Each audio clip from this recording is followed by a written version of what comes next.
A lista de Furnas é um caixa 2 que os tucanos fizeram no ano de 2002. Esse caixa 2 recebia dinheiro de diversas empresas que forneciam material e faziam serviço para Furnas. A lista de Furnas, na verdade, é um relatório apresentado pelo Dimas Fabiano Toledo do que ele conseguiu arrecadar em Furnas e para onde ele destinou. Dimas Toledo, ele foi diretor de engenharia, diretor de construção e planejamento da Furnas. Ele era politicamente sustentado pelos políticos de Minas Gerais e o Aécio, quando foi assumindo o protagonismo de Minas, passou a ser o padrinho político dele. Eles montaram então uma caixinha e com base nesse caixa as campanhas tucanas recebiam recursos. Segundo Dimas Toledo, repito, ele que assina a lista vai demonstrando quais as empresas entregaram dinheiro e quais os políticos que receberam. Todos esses políticos eram da base do governo Fernando Henrique Cardoso. Todos. Não tem nenhum da oposição, não tem nenhum de outro partido que não fosse um partido que dava na época sustentação ao Fernando Henrique. Os que mais receberam foram Aécio Neves, José Serra e Geraldo Alckmin, que eram candidatos aos cargos majoritários de governos do Estado, Minas Gerais e São Paulo, e presidência da República.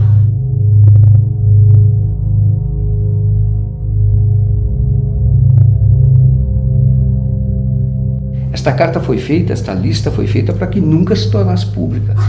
Tá? Era apenas como um instrumento de pressão, de chantagem. E o que ele pediu que você fizesse com a lista? Que eu entregasse a lista que eu entreguei à Polícia Federal, ela veio no envelope lacrado que pertencia ao Aécio. Era diretamente para entregar ao Aécio. Assim como ele mandou uma pós-Heredo, tinha uma lista pós-Heredo, tinha uma lista, ele entregou uma lista para o Daré entregar ao Alckmin. Eu acho que 4 ou 5 listas que ele tinha feito. Ela foi usada para que esta lista fosse entregue a alguns políticos que pudessem interferir no governo do Lula, que estava começando, e que esta pessoa que assina a lista, que é o Dimas Toledo, pudesse permanecer em Furnas, assim como pudesse permanecer em Furnas o pai do Aécio Neves. E é o seguinte, assinou, ele fez a lista porque sentiu no momento que ele ia perder o cargo. Porque o cargo dele era um cargo de confiança e o cargo dele pertencia ao PTB. E o PTB já tinha diretor para ficar no cargo dele. E ele precisava, porque tinha muito acordo com as grandes empreiteiras, né? Que é onde corre dinheiro, é o canteiro de obras, né? Onde se compra tudo e faz tudo e fatura tudo, né? Nas questões que envolvem Furnas, o senhor poderia relatar sinteticamente este caso que o senhor recebeu a informação do diretor Dimas? Tratado o assunto com o presidente Lula, nós levamos o currículo à ministra Dilma, a senhora Sandra Cabral, que faz a seleção dos currículos na Casa Civil,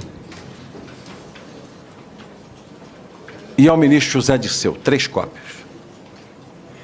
O currículo começou a transitar. Todo mundo dizia que era um técnico espetacular, um grande nome para substituir o doutor Dimas. Mas a coisa não evoluía. Uma pressão grande de vários deputados sobre mim, sobre o ministro Valfrido. Não tira o Dimas, não tira o Dimas. E eu percebi que o próprio ministro Zé Dirceu não queria tirar. Toda hora ele fica dizendo que tem muita pressão, tem pressão do Aécio, tem pressão do Papa, de gente lá de Roma. Quando houve o enterro do Papa, gente que está em Roma pressionou. Eu entendi claramente que era o ex-presidente Itamar Franco, para não tirar. Então, nessa data, o presidente Lula já sabia que tinha alguma coisa errada em Furnas? Não. Ele queria, desde o início, em janeiro, ele queria tirar o doutor Dimas, só um instantinho, porque o doutor Dimas só prestigiava o Aécio. O Aécio era o sustentáculo político do Dimas. O Aécio tinha sido presidente da Câmara dos Deputados e ele é quem dava a sustentação política ao Dimas. Ele era o padrinho político do Dimas, numa tradição que vem de Minas Gerais. Furnas foi criada em Minas Gerais E sempre quem deu sustentação à diretoria de Furnas foram os políticos de Minas Gerais. Eu levei para o Zé Dirceu o nome do Dimas Toledo, que continuasse na diretoria de Furnas. Ele usou até uma expressão comigo, falou, o Dimas não, porque o Dimas, se entrar em Furnas e colocar ele de porteiro, ele vai mandar em Furnas. Ele até é uma pessoa que já está lá há 34 anos, é uma indicação que sempre foi do Aécio. Passado um mês e meio, ele me chamou, falou, qual é a sua relação com o Dimas Toledo? Falei, minha relação com o Dimas Toledo, eu tive com ele 3 vezes, achei ele competente, um cara profissional. Falei, não, porque esse foi o único cargo que o Aécio pediu para o Lula. Então você vai lá conversar com o Dimas e diga para ele que a gente vai apoiar a indicação dele. Eu fui conversar com o Dimas e o Dimas, na oportunidade, me colocou da mesma forma que eu coloquei o caso da Petrobras, em Furnas era igual. Ele falou, vocês não precisam nem aparecer aqui, vocês vão ficar um terço São Paulo, 1/3 Nacional e 1/3 Aécio.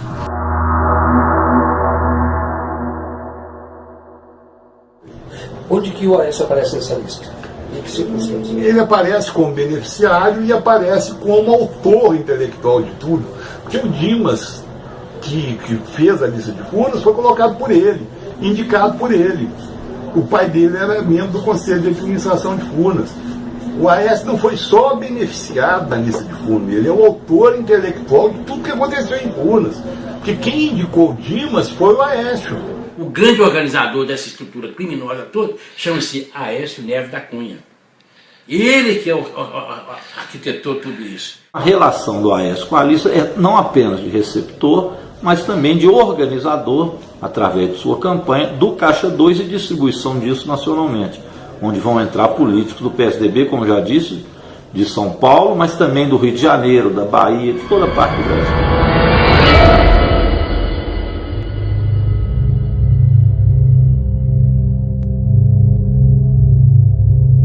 Como é que esse recurso era arrecadado?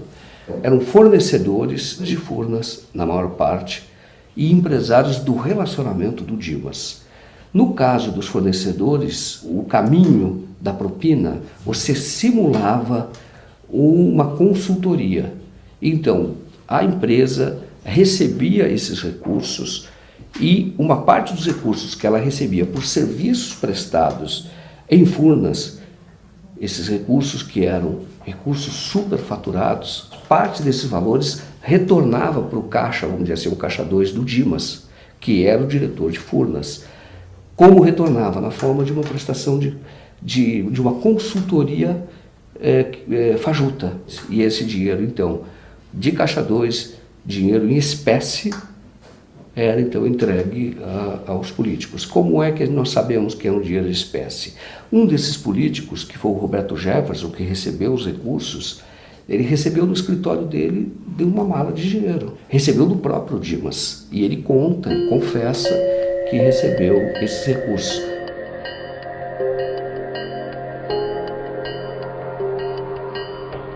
Outro é um deputado estadual, presidente da Assembleia de Minas Gerais, Antônio Júlio, que recebeu, também diz que recebeu os recursos em espécie do Dimas Toledo, que é de Minas Gerais. Por que as pessoas acabam assinando listas, fazendo contratos? Por quê? Faz porque o Dimas exigia isso, né? Hoje, por exemplo, você está vendo a delação premiada hoje, como é que eles estão entregando um entregando o outro. Isso sempre existiu. Sempre existiu. Olha o Youssef com a lista dele. O Youssef não tinha a lista dele? Furnas, o modus operandi, isso já demonstrado no inquérito da Polícia Federal, é muito parecido com o que se mostra hoje, por exemplo, na Petrobras ou qualquer outro escândalo de estatal, ou do metrô de São Paulo. O caminho é o mesmo. Quer dizer, quem presta serviços para a empresa estatal tem que pagar um pedágio, paga um pedágio. Este pedágio ele é feito na forma de consultoria.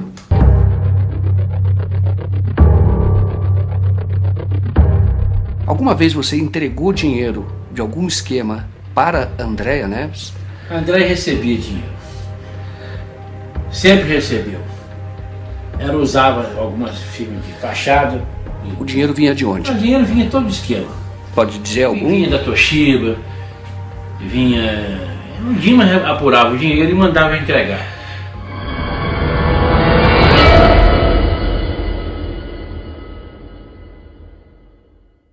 E onde você entregou esse dinheiro? Você pode dizer as circunstâncias? Uma vez foi num posto de gasolina. Onde o posto? Na Rua do Ouro ali, na Rua do Ouro. Tinha um posto de gasolina. Nem sei se tem um posto. Como é que entrega? Como é que é isso? Eu não entendo. A pessoa vai, marca e fica no carro, a gente vai, abre o capô, vai lá e põe a bolsa com dinheiro. Porta-mala? Porta-mala. E quem estava no volante? Sempre tem motorista, né? Mas a Andréia estava no carro? Ela estava no carro, atrás do carro. E você nem chega a falar com ela? Não chega não. O que acontece? Ela para no posto e você para atrás? Para atrás e faz a entrega, né? Você fez isso? Fiz já umas 4 vezes para ela. Entregou dinheiro para ela? Entreguei. Valor de quanto, você sabe? Uma vez foi 2.500.000, tudo em nota de 100 contado, o dinheiro já vinha tudo, montes de horaria, né? Outra vez mais ou menos 600.000, teve uma outra que foi 200 e poucos mil reais, e assim vai. Você tem condição de provar o que você fala? O que eu falo, tudo foi documentado. Tudo meu foi documentado. A Andréia está na lista como a pessoa que ela viabiliza os recursos para um comitê de prefeitos. Ela recebe esses recursos. Agora a Andréia não está só na lista. A Andréia é indiretamente citada pelo Alberto Youssef, doleiro de Curitiba. O senhor sabe quem era o operador do PSDB na época? A gente sabe por ouvir dizer, né? Então, ouvi dizer, né? Não tenho certeza, não posso afirmar, mas diziam que era a irmã dele, irmã do Aécio. O senhor ouviu isso de quem? Ouvi do seu José, ouvi do próprio Daré, né? O senhor falou que o Antônio Daré comentou com o senhor. O que o senhor lembra dessa conversa? O que ele falava? Algum dado específico? Algum lugar? Não, às vezes ele estava discutindo valores com o seu José e aí falava, pô, eu não posso pagar mais que isso, porque ainda tem a parte do PSDB, esse tipo de coisa. Então aí você acaba escutando.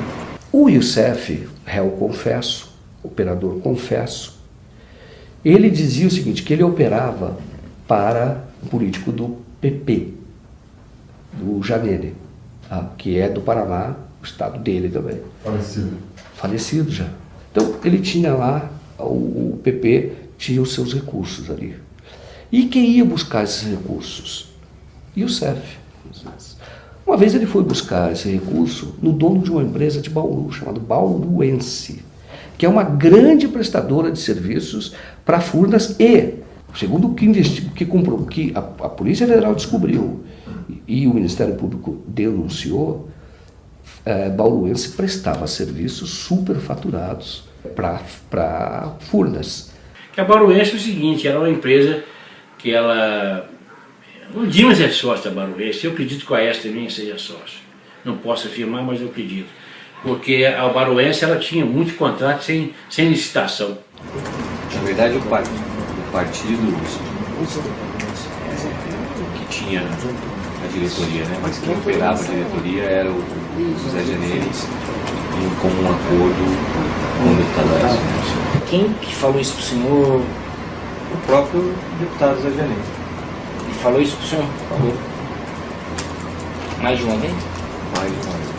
Na verdade, o Partido Progressista não tinha a diretoria só, e sim dividiria com então, o PSDB, no caso, a cargo do deputado Aécio Neves. Quanto que eles recebiam? Tanto o PP quanto o PSDB, o senhor sabe a divisão? A divisão eu não sei, mas eu sei mais ou menos pelos valores que a Bauruense me passava mensalmente. Era coisa de mais ou menos, na época, $100 mil, 120 mil. O Youssef vai lá para buscar o dinheiro que pertencia pertencia, na visão dele, porque pertence ao povo brasileiro, mas na visão dele, era o do feudo, da cota do PP. Aí ele foi até lá e foi receber o dinheiro. Só que ele esperava receber o dobro. Mas aí o dono da Bauruense falou, não, metade, a irmã do Aécio já veio e levou. Ela veio pessoalmente aqui. Aí o Youssef liga para o Janeiro e fala, mas ó, não é aquele valor que você está me falando, porque a Andréa já veio e pegou metade. O Janeiro falou, pode vir embora, porque realmente é do Aécio. Tá? Na Casa de Pedra você esteve alguma vez? Estive, lá é onde faz as festas. Mas você esteve lá? Estive lá. O que você esteve fazendo lá? Lá entregando dinheiro também. Você lembra de quem era o dinheiro e para quem era? O dinheiro era para entregar para o Aécio. E você entregou para ele? Entregamos. Entreguei. Mas para ele mesmo, não? Ele mesmo. Você já esteve frente a frente com ele? Várias vezes. E esse dinheiro que você entregou para ele vinha de onde? Furnas. Você lembra quem era o fornecedor? Hein? Lembra quem era o fornecedor? Vinha Janeiro pedir para entregar com o esquema com o Bauruense. Nós estamos em Bauru, nesta casa aqui, morava Ayrton Daré, dono da Bauruense.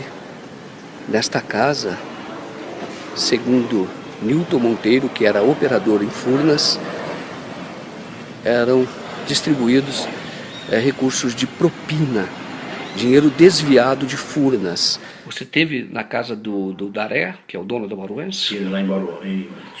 Você esteve lá? Eu estive lá, fiz umas 3 vezes lá. Você lembra como era a casa dele? É uma casa muito grande, né? Um muro muito grande, toda murada.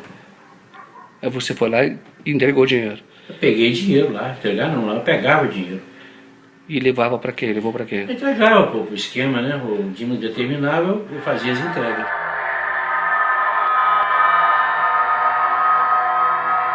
Assim que eu recebi esse material, eu entreguei para a Polícia Federal ainda um xerox de cópia autenticada. A Polícia Federal, de posse daquilo, disse que não poderia saber se era verdadeiro ou falso, visto ser ainda xerox. Aí ele pressiona o Nilton para que o Nilton entregue a lista original. E o Nilton, então, num dia quando todo mundo dizia a lista é falsa, este homem, o Nilton Monteiro, é um estelionatário, um falsificador. Quando todo mundo dizia isso, vai o senhor Nilton, vai e entrega à Polícia Federal original. A verdadeira lista de Furnas, ela foi apreendida pelo Praxedes em 2006. Ela foi apreendida após o Roberto Jefferson denunciar o esquema. E o Nilton Monteiro foi levar a lista na Polícia Federal, o Praxedes tomou a lista dele e apreendeu. Esta lista foi entregue por Nilton Monteiro na sede da Polícia Federal aqui em Minas Gerais e depois de mais ou menos um mês, feito o exame grafotécnico, a Polícia Federal detectou então que ela era verdadeira e autêntica. A assinatura é do Dimas, o documento foi impresso, todas as folhas na mesma impressora, tem lá a mesma marquinha das impressoras, então não tem nenhum sinal de adulteração, então não há dúvida de que a lista era verdadeira. A estrutura policial de Minas Gerais a serviço do PSDB simulou a existência de outras listas que eram falsas, realmente as duas eram falsas, mas foi falsificado por eles.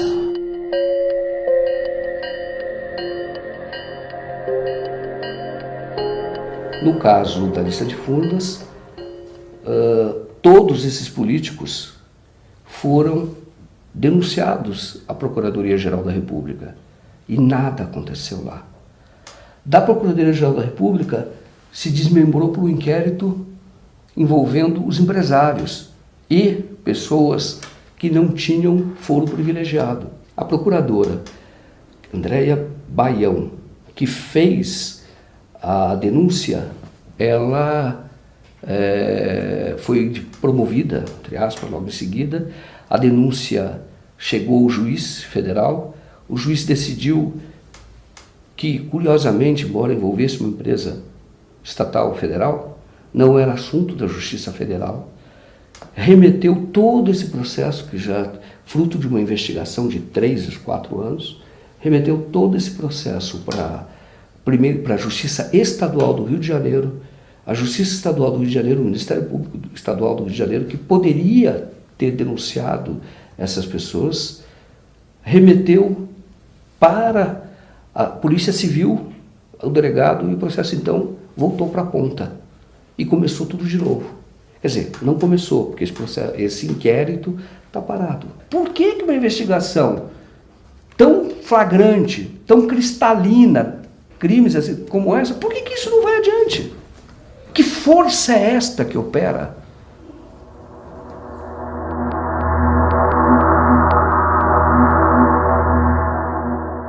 Na época em que o Aécio se prepara para disputar a eleição,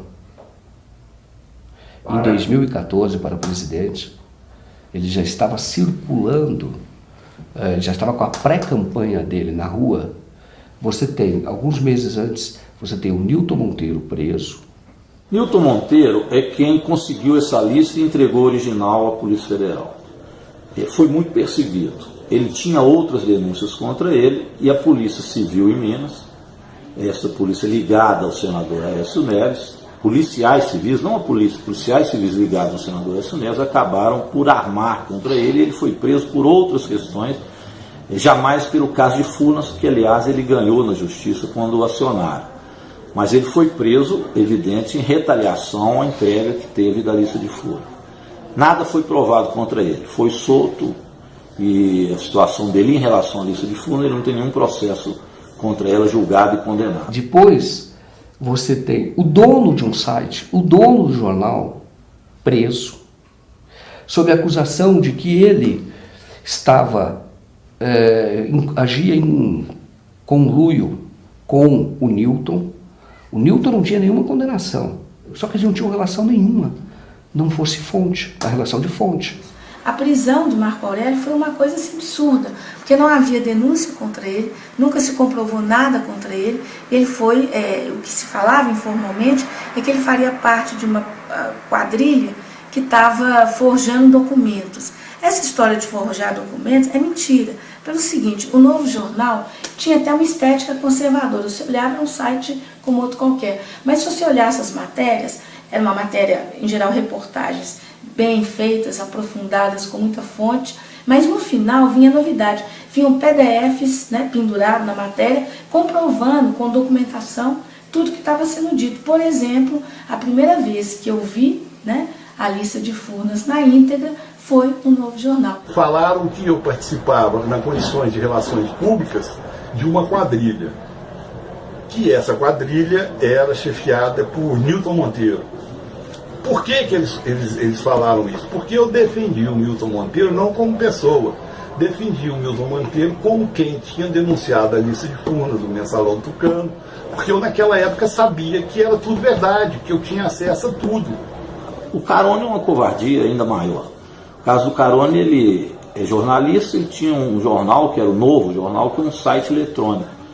E ele publicava matérias que não interessavam, ou não era do gosto do senador Aécio Neves. Com base nisso, eles enquadraram o Carone como se ele fosse chefe de uma, como se ele fosse membro de uma quadrilha e seria relações públicas da quadrilha. Ou seja, um jornalista publica no site dele matérias e é considerado relações públicas de uma quadrilha que eles inventaram a partir do Nilton Monteiro. Com base nisso, deixaram ele preso durante todo o período da campanha eleitoral, para que ele não dissesse outras coisas que sabia do senador Aécio Neves. Ele ficou preso até o PSDB perder as eleições em Minas, está solto, nada foi comprovado contra ele, mas foi extremamente perseguido.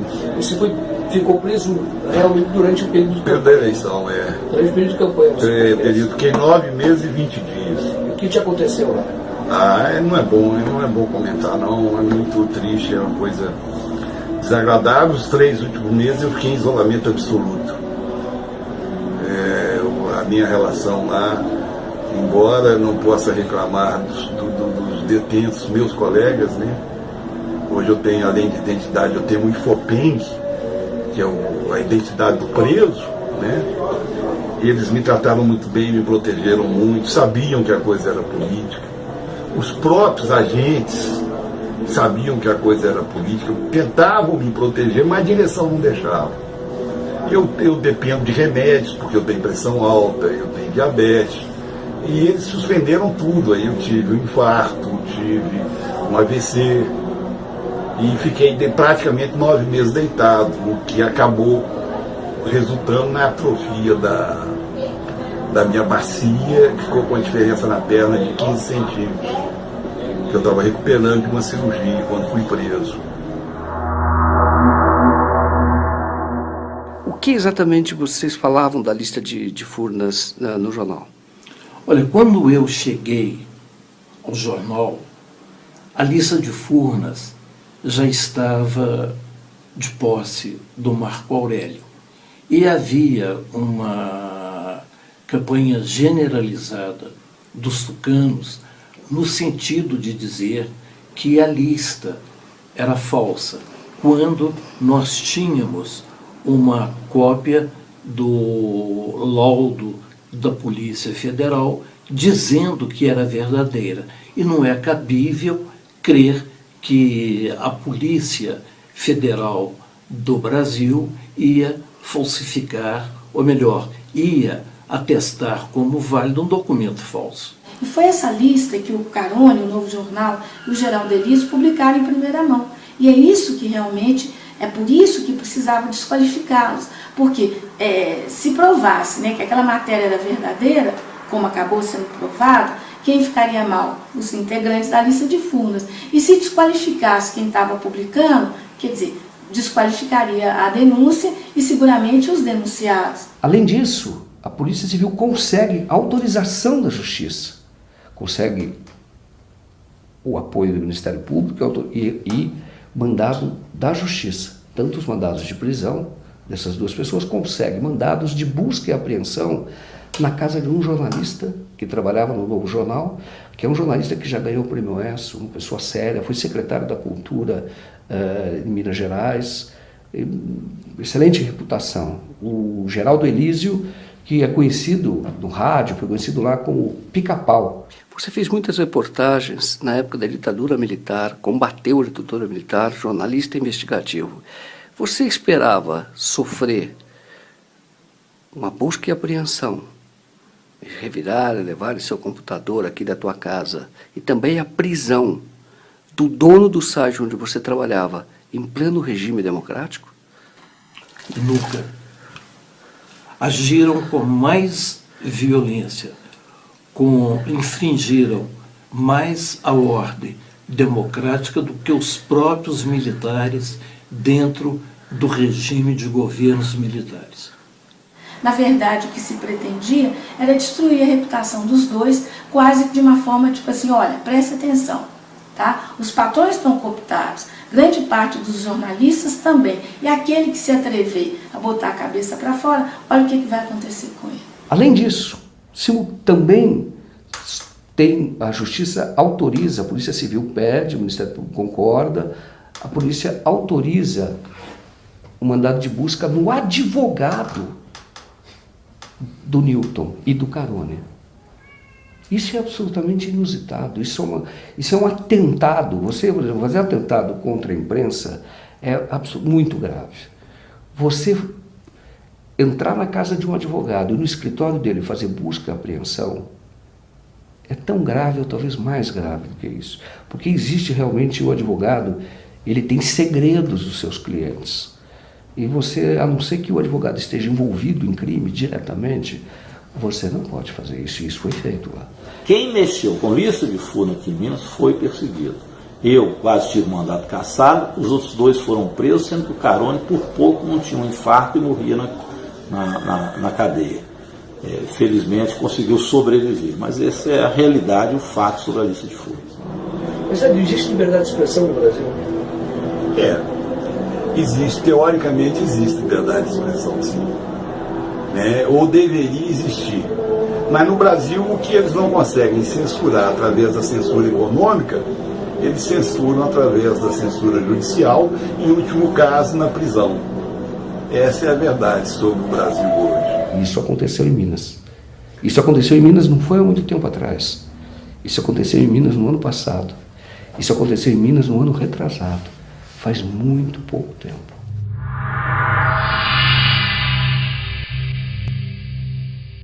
Existe no Brasil algo que incomoda qualquer pessoa que tenha amor pela justiça ou pela democracia, que é 2 pesos e 2 medidas.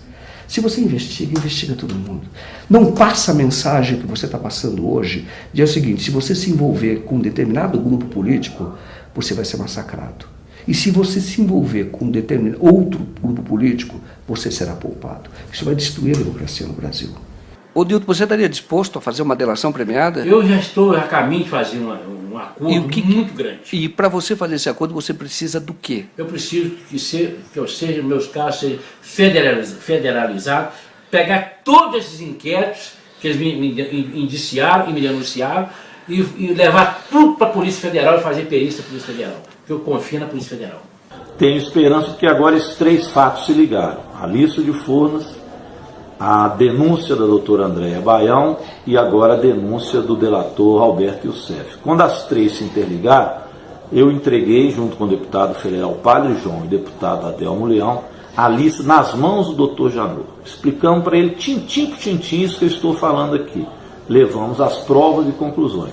O Janot só não investiga Aécio se não quiser. Você sabe que eu procurei o autor da lista, o Dimas. Eu procurei o autor da lista, o Dimas, ele mora num apartamento de luxo lá na Barra da Tijuca, e ele tem uma fazenda, o filho dele é deputado federal, e ele fica, a vida dele hoje, ele se aposentou, ele não está mais em Furnas, mas é um homem muito rico, e ele fica entre a Barra da Tijuca e a fazenda. Eu tentei falar várias vezes com ele, uma das vezes desconfio que ele mesmo atendeu, só que disse que não era ele, disse que era uma outra pessoa, mas outras vezes que eu tentei falar com ele, dizia que ele estava na fazenda dele, no interior de Minas.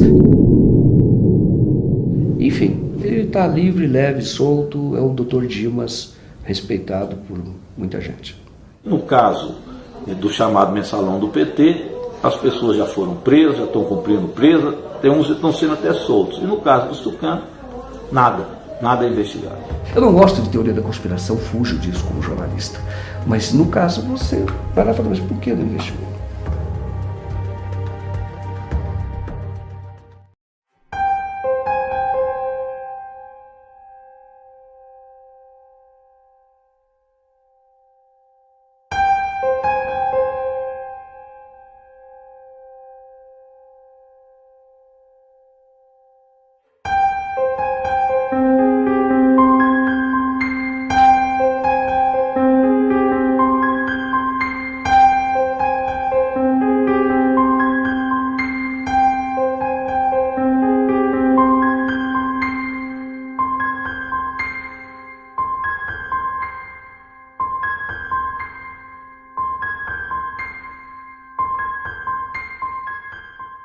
Eles enquadraram o Carone como se ele fosse chefe de uma, como se fosse membro de uma quadrilha e seria relações públicas da quadrilha. Ou seja, um jornalista publica no site dele matérias e é considerado relações públicas de uma quadrilha que eles inventaram a partir do Newton Monteiro. Com base nisso, deixaram ele preso durante todo o período da campanha eleitoral, para que ele não dissesse outras coisas que sabia do senador Aécio Neves. Ele ficou preso até o PSDB perder as eleições em Minas, está solto, nada foi comprovado contra ele, mas foi extremamente perseguido. Você ficou preso realmente durante o período da eleição, durante o período de campanha. Fiquei 9 meses e 20 dias.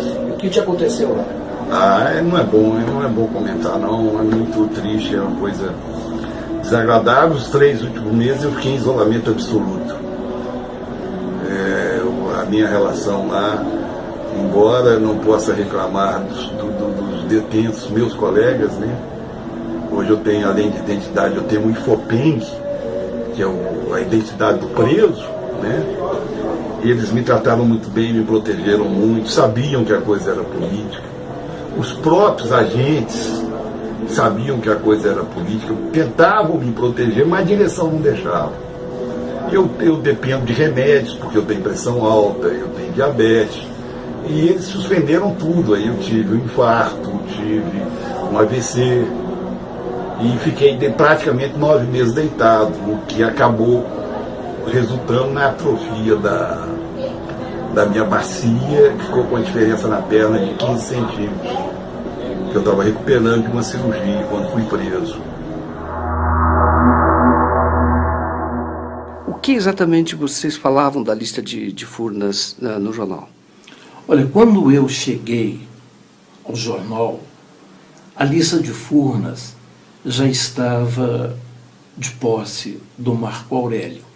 E havia uma campanha generalizada dos tucanos no sentido de dizer que a lista era falsa, quando nós tínhamos uma cópia do laudo da Polícia Federal dizendo que era verdadeira. E não é cabível crer que a Polícia Federal do Brasil ia falsificar, ou melhor, ia atestar como válido um documento falso. E foi essa lista que o Carone, o Novo Jornal e o Geraldo Elísio publicaram em primeira mão. E é isso que realmente, é por isso que precisava desqualificá-los. Porque se provasse, né, que aquela matéria era verdadeira, como acabou sendo provado, quem ficaria mal? Os integrantes da lista de Furnas. E se desqualificasse quem estava publicando, quer dizer, desqualificaria a denúncia e seguramente os denunciados. Além disso, a Polícia Civil consegue autorização da Justiça, consegue o apoio do Ministério Público e mandado da Justiça. Tanto os mandados de prisão dessas duas pessoas, consegue mandados de busca e apreensão na casa de um jornalista que trabalhava no Novo Jornal, que é um jornalista que já ganhou o Prêmio ESSO, uma pessoa séria, foi secretário da Cultura em Minas Gerais, excelente reputação. O Geraldo Elísio, que é conhecido no rádio, foi conhecido lá como Pica-Pau. Você fez muitas reportagens na época da ditadura militar, combateu a ditadura militar, jornalista investigativo. Você esperava sofrer uma busca e apreensão, revirar e levar seu computador aqui da tua casa, e também a prisão do dono do site onde você trabalhava, em pleno regime democrático? Nunca.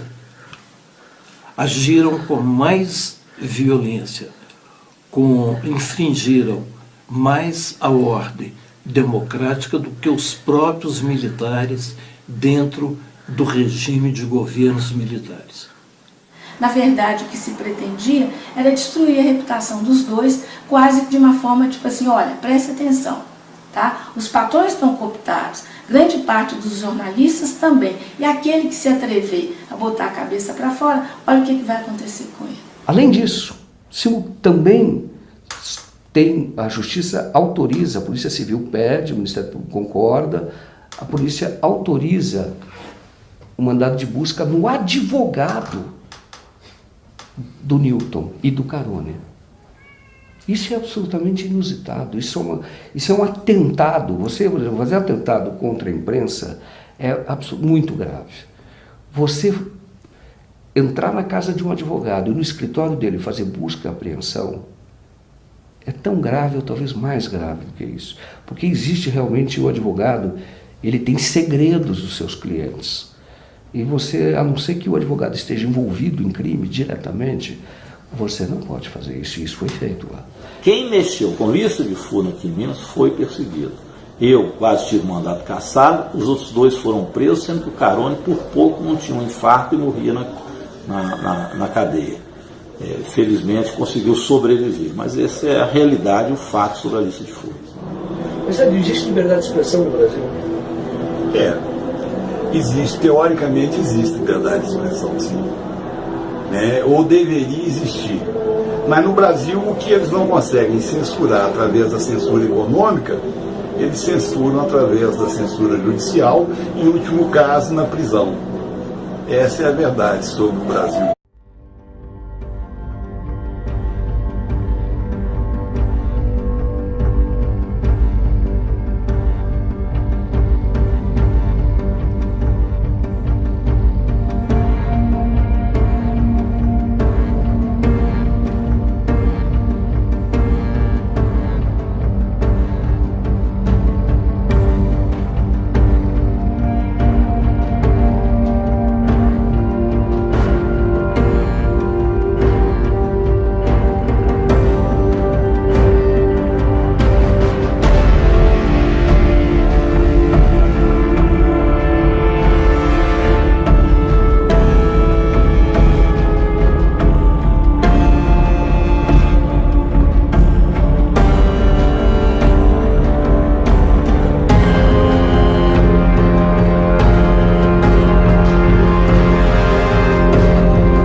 A lista de Furnas é um caixa 2 que os tucanos fizeram no ano de 2002.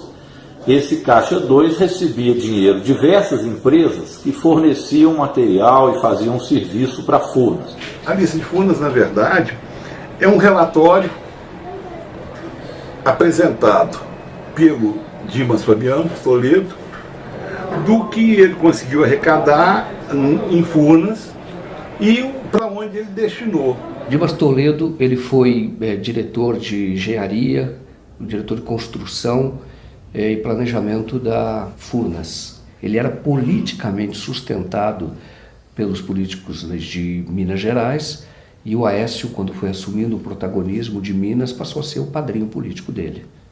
Eles montaram então uma caixinha e com base nesse caixa as campanhas tucanas recebiam recursos. Segundo Dimas Toledo, repito, ele que assina a lista vai demonstrando quais as empresas entregaram dinheiro e quais os políticos que receberam. Todos esses políticos eram da base do governo Fernando Henrique Cardoso. Todos. Não tem nenhum da oposição, não tem nenhum de outro partido que não fosse um partido que dava na época sustentação ao Fernando Henrique. Os que mais receberam foram Aécio Neves, José Serra e Geraldo Alckmin, que eram candidatos aos cargos majoritários de governos do Estado, Minas Gerais e São Paulo, e presidência da República.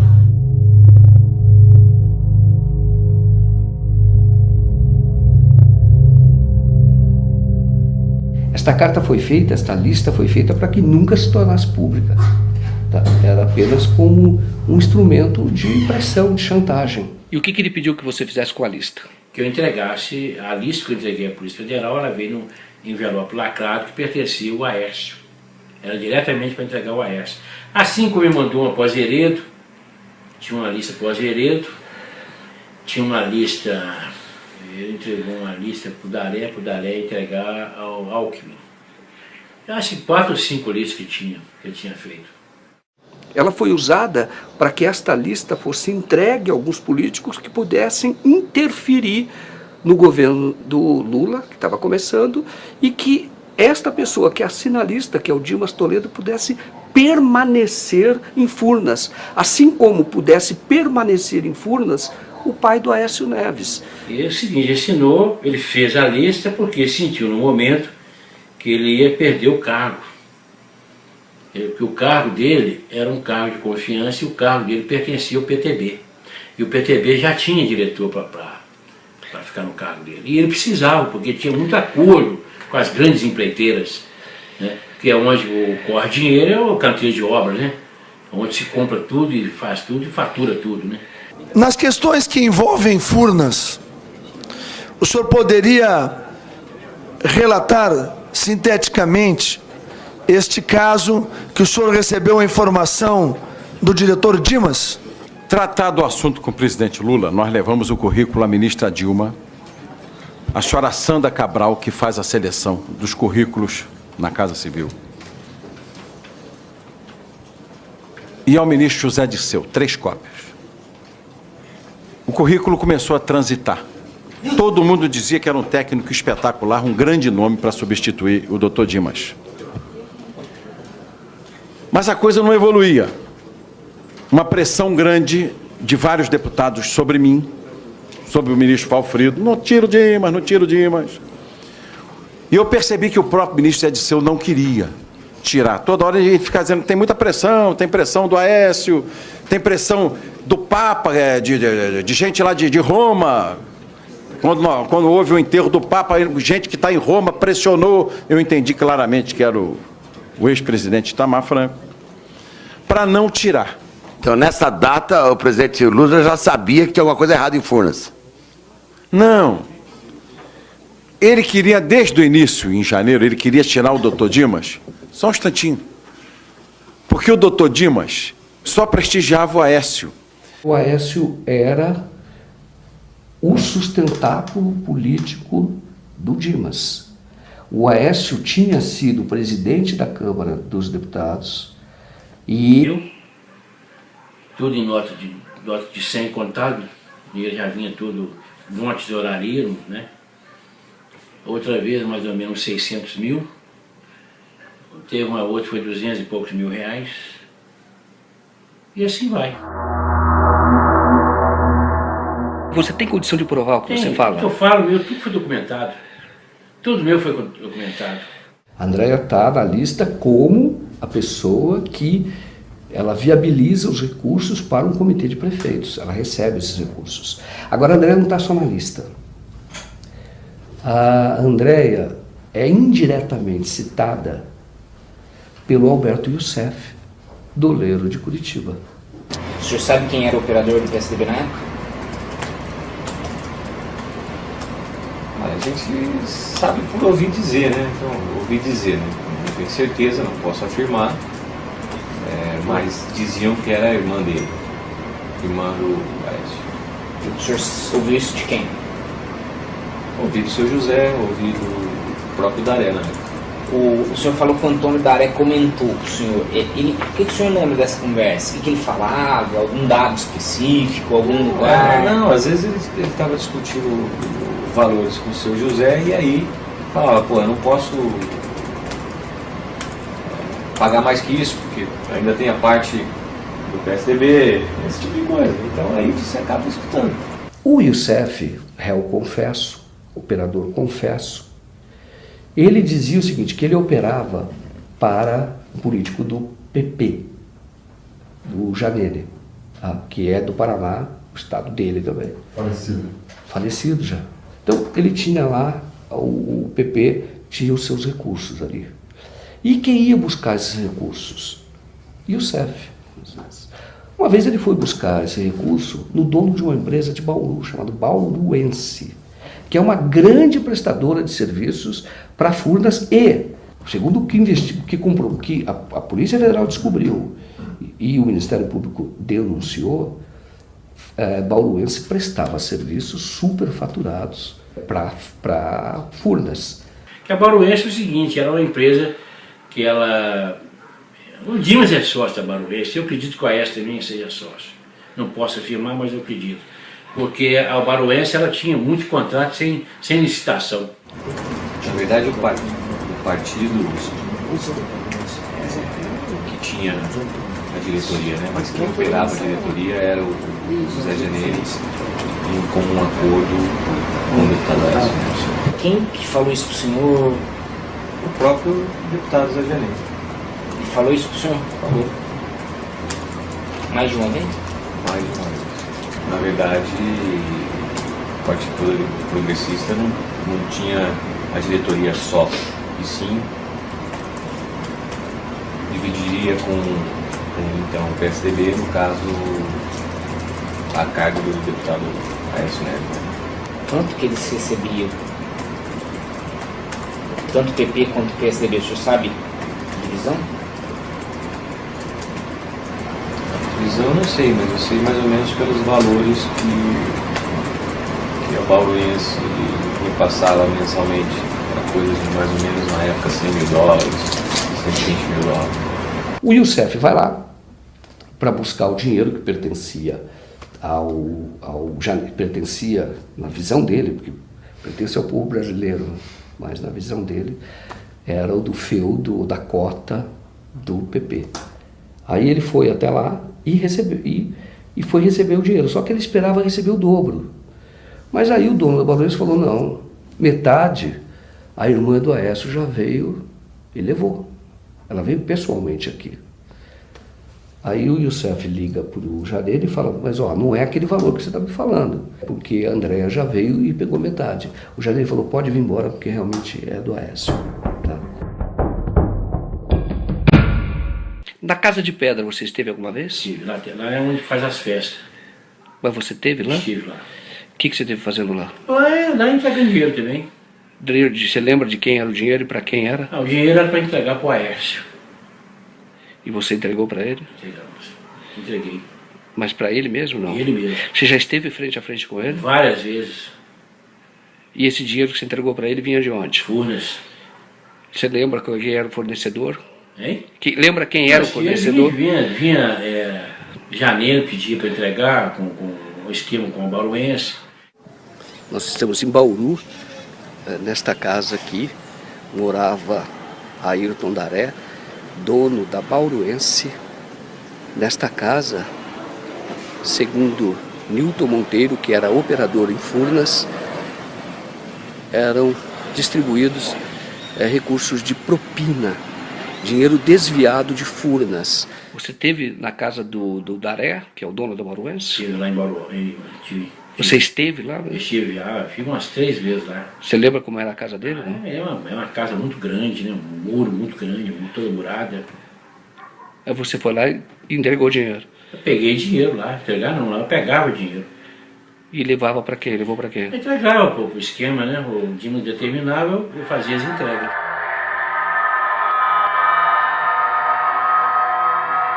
Assim que eu recebi esse material, eu entreguei para a Polícia Federal ainda um xerox de cópia autenticada. A Polícia Federal, de posse daquilo, disse que não poderia saber se era verdadeiro ou falso, visto ser ainda de xerox. Aí ele pressiona o Nilton para que o Nilton entregue a lista original. E o Nilton, então, num dia quando todo mundo dizia a lista é falsa, este homem, o Nilton Monteiro, é um estelionatário, um falsificador. Quando todo mundo dizia isso, vai o senhor Nilton, vai e entrega à Polícia Federal original. A verdadeira lista de Furnas, ela foi apreendida pelo Praxedes em 2006. Ela foi apreendida após o Roberto Jefferson denunciar o esquema. E o Nilton Monteiro foi levar a lista na Polícia Federal, o Praxedes tomou a lista dele e apreendeu.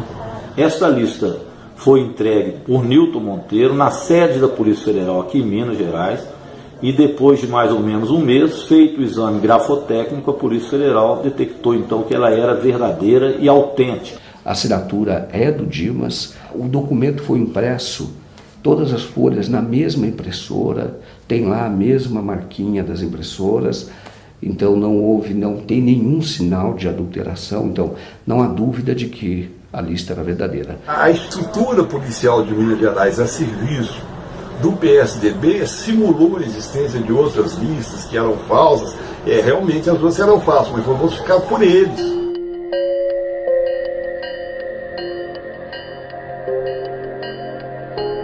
No caso da lista de Furnas, todos esses políticos foram denunciados à Procuradoria-Geral da República e nada aconteceu lá.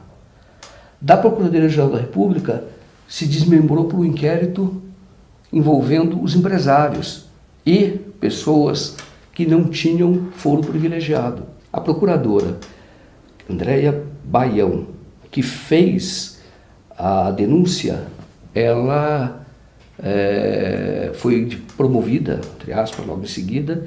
A denúncia chegou ao juiz federal.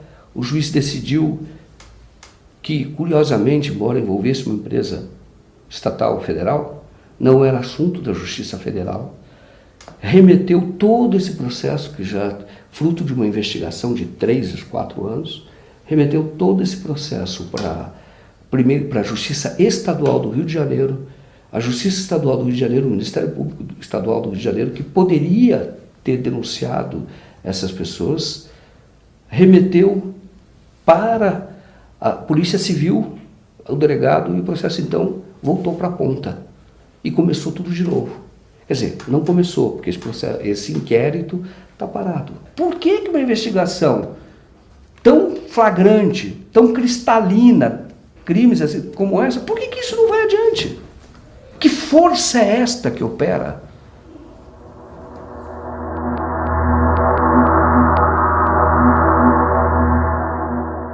Na época em que o Aécio se prepara para disputar a eleição, em 2014 para presidente, ele já estava circulando, já estava com a pré-campanha dele na rua. Você tem, alguns meses antes, você tem o Nilton Monteiro preso. Nilton Monteiro é quem conseguiu essa lista e entregou o original à Polícia Federal. Ele foi muito perseguido. Ele tinha outras denúncias contra ele e a Polícia Civil em Minas, essa polícia ligada ao senador Aécio Neves, policiais civis, não a polícia, policiais civis ligados ao senador Aécio Neves, acabaram por armar contra ele e ele foi preso por outras questões, jamais pelo caso de Furnas, que aliás ele ganhou na justiça quando o acionaram. Mas ele foi preso, evidente, em retaliação à entrega que teve da lista de Furnas. Nada foi provado contra ele, foi solto, e a situação dele em relação à lista de Furnas, ele não tem nenhum processo contra ela julgado e condenado. Depois, você tem o dono de um site, o dono do jornal, preso, sob a acusação de que ele agia em conluio com o Newton. O Newton não tinha nenhuma condenação, só que eles não tinham relação nenhuma, não fosse fonte, a relação de fonte. A prisão de Marco Aurélio foi uma coisa assim, absurda, porque não havia denúncia contra ele, nunca se comprovou nada contra ele. Ele foi, o que se falava informalmente, é que ele faria parte de uma quadrilha que estava forjando documentos. Essa história de forjar documentos é mentira, pelo seguinte: o Novo Jornal tinha até uma estética conservadora, você olhava um site como outro qualquer, mas se você olhasse as matérias, era uma matéria, em geral, reportagens bem feitas, aprofundadas, com muita fonte, mas no final vinha novidade, vinham PDFs, né, pendurados na matéria, comprovando com documentação tudo que estava sendo dito. Por exemplo, a primeira vez que eu vi, né, a lista de Furnas na íntegra foi no Novo Jornal. Falaram que eu participava, nas condições de relações públicas, de uma quadrilha, que essa quadrilha era chefiada por Newton Monteiro. Por que eles falaram isso? Porque eu defendi o Newton Monteiro não como pessoa, defendi o Newton Monteiro como quem tinha denunciado a lista de Furnas, o Mensalão Tucano, porque eu naquela época sabia que era tudo verdade, que eu tinha acesso a tudo. O Carone é uma covardia ainda maior. O caso do Carone, ele é jornalista, ele tinha um jornal, que era o Novo Jornal, que é um site eletrônico. E ele publicava matérias que não interessavam, ou não era do gosto do senador Aécio Neves. Com base nisso... Ele é quem dava a sustentação política ao Dimas. Ele era o padrinho político do Dimas. Numa tradição que vem de Minas Gerais. Furnas foi criada em Minas Gerais e sempre quem deu sustentação à diretoria de Furnas foram os políticos de Minas Gerais. Eu levei para o Zé Dirceu o nome do Dimas Toledo, que continuasse na diretoria de Furnas.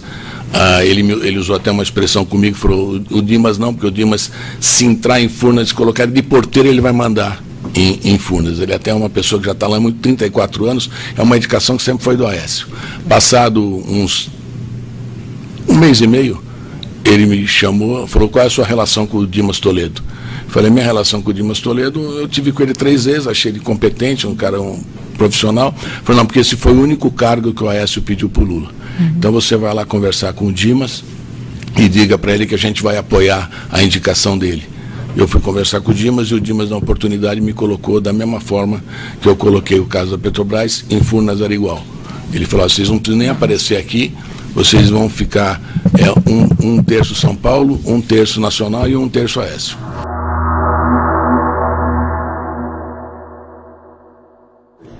Onde que o Aécio aparece nessa lista? Em que circunstâncias? Ele aparece como beneficiário e aparece como autor intelectual de tudo. Porque o Dimas, que fez a lista de Furnas, foi colocado por ele, indicado por ele. O pai dele era membro do Conselho de Administração de Furnas. O Aécio não foi só beneficiado na lista de Furnas, ele é o autor intelectual de tudo que aconteceu em Furnas. Porque quem indicou o Dimas foi o Aécio. O grande organizador dessa estrutura criminosa toda chama-se Aécio Neves da Cunha. Ele que arquitetou tudo isso. A relação do Aécio com a lista é não apenas de receptor, mas também de organizador, através de sua campanha, do Caixa 2 e distribuição disso nacionalmente, onde vão entrar políticos do PSDB, como já disse, de São Paulo, mas também do Rio de Janeiro, da Bahia, de toda parte do Brasil.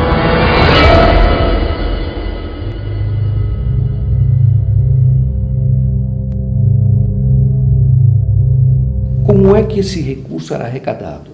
Eram fornecedores de Furnas, na maior parte, e empresários do relacionamento do Dimas. No caso dos fornecedores, o caminho da propina, você simulava uma consultoria. Então, a empresa recebia esses recursos e uma parte dos recursos que ela recebia por serviços prestados em Furnas, esses recursos que eram recursos superfaturados, parte desses valores retornava para o caixa, vamos dizer assim, o caixa 2 do Dimas, que era o diretor de Furnas. Como retornava? Na forma de uma prestação de uma consultoria fajuta. E esse dinheiro, então, de caixa 2, dinheiro em espécie, era então entregue aos políticos. Como é que nós sabemos que é um dinheiro de espécie? Um desses políticos, que foi o Roberto Jefferson, que recebeu os recursos, ele recebeu no escritório dele de uma mala de dinheiro. Recebeu do próprio Dimas. E ele conta, ele confessa que recebeu esses recursos.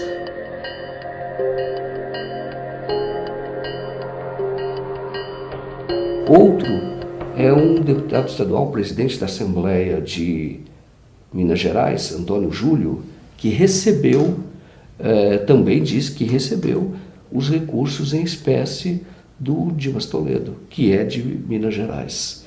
Por que as pessoas acabam assinando listas, fazendo contratos? Por quê?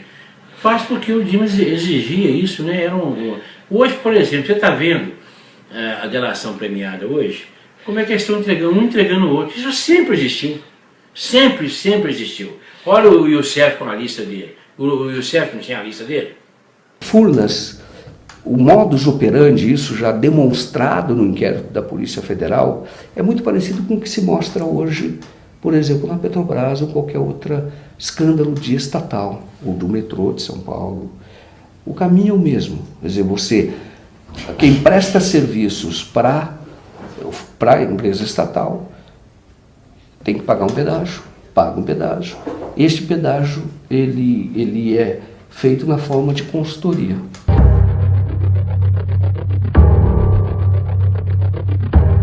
Alguma vez você entregou dinheiro de algum esquema para Andréa Neves? A Andréa recebia dinheiro. Sempre recebeu. Ela usava algumas firmas de fachada. O dinheiro vinha de onde? O dinheiro vinha todo do esquema. Pode dizer algum? Vinha da Toshiba, vinha... O Dimas apurava o dinheiro e mandava entregar.